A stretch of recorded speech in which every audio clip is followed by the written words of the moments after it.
Welcome to chess, ladies and gentlemen. All right, man, you know what? So we do have the 5th round of the FIDE Grand Prix going on right now. It's a little bit, I mean, for me personally, it's a little bit kind of confusing, like how they have everything set up, because they kind of separated everybody into these 4 different categories, these different pools. I don't know why they just didn't play everybody kind of together, but this is what I'm getting right here. I'm going to show you guys real quick. This is what's looking like the standings as of now. I believe they still have some more rounds to play, but they have just got done playing the 5th, and you see they got Latvian pretty much in 1st. They got Wesley in 2nd. We're not done yet all the way, so we're going to be continuing on. But this is the game Alexei Shirov versus Wesley. For all my people in the Philippines, I will say mabuhay, magandang umaga. Aking makaibigan, kamusta na? Appreciate you guys very much for stopping by. Mabuting pagbati ingat lagi to you guys out there. I appreciate you guys very much. And I also very much appreciate, the translations and the help that I've gotten from numerous people on helping me with my Tagalog. Maraming salamat, aking makaibigan. Appreciate you guys very much for all of that. Anybody who is coming from Spain or who does speak Spanish, I will say bienvenidos YouTube. Muchas gracias para ver. Todo bien conmigo. I appreciate you guys very much. Muchas gracias for coming and taking a look at my stuff. I appreciate you guys very much. Anybody who is coming from Latvia or who does speak Latvian, I'm still kind of working on the Latvian, but I do have a Svieki and paldies. Hello and thank you guys for stopping by and taking a look at my stuff. I appreciate it very much. But yes, if you guys are ready to go, and as I tell everybody all the time, I do have when the analysis immediately starts. So if you ever want to skip all the way to that point, it is at the very top of the description. It's a little blue number. But if you guys are ready to go, let's take a look, see what we got for the game. So we do have e4, e5, a big old knight to f3 on the board. We see knight to c6, bishop to b5. So we do have a Ruy Lopez, and then we have knight to f6, which is the Berlin defense. Also known as the Berlin Wall, because it is very, very hard to win as white. It is normally used by black to just get a very, very solid position and try to reduce the tactics involved. And sometimes players as black, they play it to try to draw if that's all they need for whatever reason. We do have castles by white. Knight takes e4, and I mean, for those of you who aren't familiar with the Berlin, it might look kind of strange. It just kind of seems like white just gave away a pawn. But as you guys will see, white will get this pawn back, and it starts with d4. You can also go rook to e1 immediately. You can take on c6. I mean, all of this stuff pretty much gets you back, because as you guys can see, I mean, this knight is the only thing holding this this pawn. This will put a direct attack on this this knight, and I mean force black to try to do something like this so they can just back up type deal. So you are getting your pawn back. But like I said, we do see d4, knight comes back to d6. We see bishop taking c6, pawn taking c6, the d pawn taking c6, pawn taking e5, knight to f5. We have a queen swap, which is almost always what's going to happen at this point in the game. Queen takes on d8, king takes on d8, and you do have h3. The king goes over to e8. So, I mean, for those of you, like I said, that aren't familiar with the Berlin, it does kind of look like black has done just kind of some ridiculous play. It's like, why would you make it to where you can't castle? And then it's like, I want to get my rooks connected. For those of you that are used to playing some real logical, I'm going to get to be castled, I'm going to get my king out of the center. It really looks kind of dangerous, but as I always tell you guys, with the queens off of the board, it is a lot safer for black to be stuck in the center of the board. Whenever somebody has a queen, when you guys still have queens on, it is very, very difficult for you to remain in the center of the board. There are just way too many tactics. So you really have to make sure that when the game gets open and you do have queens on, that you do get castled as soon as possible. And then, of course, if the position is more closed, you have a lot less possibilities for, tactics and, stuff to start exploding. But we do see knight to c3.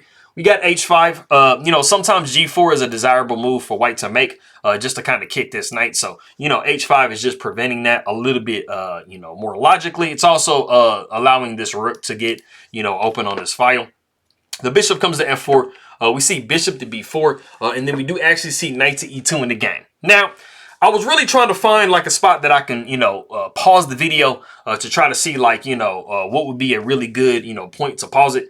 But because this is such a like super even game, there isn't really like a crazy explosive, type of a pause the video section. So what I'm going to do is I'm going to go off on a tangent. So like I said, we did see knight to e2 in the game. But what I'm going to actually do is I'm going to make an alternate move, which is probably slightly better than knight to e2. And I'll just get us into a point where I can get, a pause the video section. So I am going to make the move knight to e4. And I mean, they're very similar moves. One of the major reasons I feel like knight to e4 is just probably a better move is because it moves you more towards your opponent's side. That's kind of what you want to be focused on when you're playing, is trying to get into your opponent's camp as much as possible, gain more space. As you can see, I mean, this knight is grabbing some space in black's camp. So, it's just kind of more where you want to be. But, going a little bit further, we do see bishop down to e6, knight e to g5. We see bishop to d5. We got c3 knocking the bishop.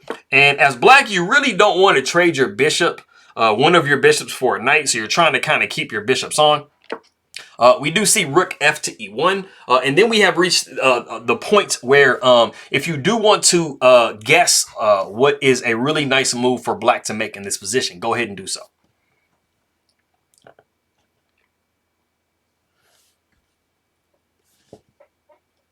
No, I'm not blurry. Okay. All right, cool. So, as I said before, I am on a tangent. This is not what happened in the game, but I thought when I started looking at this line, this was kind of an interesting idea, and it is basically a rook lift. So some of the things you might be noticing about white's position is they do kind of have this pawn up here like this and stuff. And so, one of the things that you can be thinking about, and something that you should be thinking about in your own games, is some type of rook lift. Normally, you kind of have rooks here. And so you can kind of rook lift this way and maybe swing to the front. But because your rooks are not connected here and your king is kind of messed up, I mean, it is very logical for you to actually go rook to h6.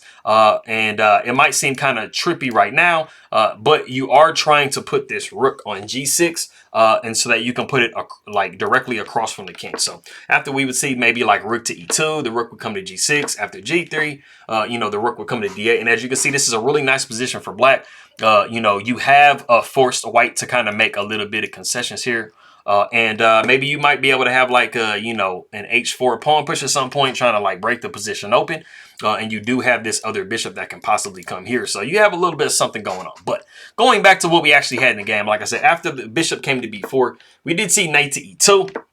We got bishop to e6. So, I mean, it looks pretty similar to what we saw in the tangent I went off on. We do have knight e to d4. Knight takes d4, knight takes d4. We got bishop down to d5. So this looks, I mean, almost identical to what we saw. So, I mean, the play would be very similar. There's just a lot more pieces on the board in the other variation. But we do see a3, and this is knocking the bishop.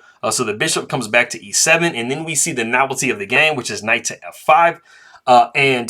We have like a really nice, kind of little in-between situation going on with bishop to e4. You're just taking advantage of the fact the knight is undefended and you're attacking his pawn. But, white has a perfect way of getting rid of that issue. And that is knight taking e7, king taking e7, and then we have rook a to c1. And you can see that everything is a lot more equal now. We do have opposite color bishops.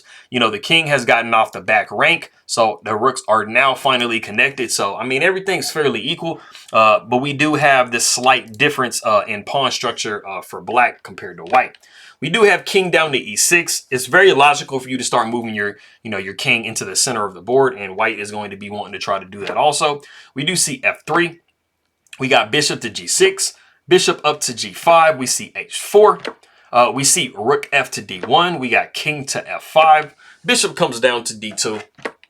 We see rook a to d8, bishop down to e1. We're like, hey, man, let's trade rooks. Also, if black does nothing, you can definitely trade here and force this rook over, and then you just have grabbed a free pawn. So black is not wanting to try to do that. So the rook takes on d1. Rook takes on d1. We have king up to e6. We see c4. And one of the things you want to try to do, as white, is put your pawns on opposite colors than your own bishop. That way, you have the ability to, be able to move your bishop around. And you're not super worried about the bishop, you know, black's bishop attacking your stuff, because this rook is holding this file down very well. So we do see bishop down to c2. Rook comes up to d4. We see c5. Rook goes over to g4. We see rook to h7. We see f4. King comes to f5, bishop comes to c3. So you can see that white pretty much has everything completely covered. We do see king up to e6, bishop down to e1, and this is giving a double attack on this pawn here. But I mean, the king is here, so we're trying to, you know, add some pressure to this pawn here. So the king comes back to f5, bishop goes back to c3, and we see king up to e6, and it is in this position that the players are drawn by threefold repetition. So not the most gigantically exciting game. You know, I'm wondering, because this isn't something I looked at. I'm thinking that if we take here, the rook takes, the bishop takes, and you're just dropping this pawn. If you do it the other way, I believe it is, yes, bishop comes down to d1. So that's the major problem with that situation. So for any of you guys that were wondering why this was not done, this would be the reason why. But yes, that is the end of that game. I appreciate you guys very much for stopping by. Muchas gracias. Pal dias. Maraming salamat aking mga kaibigan. Makiro tayo mamaya. Maging dakila. And I will see you guys next time.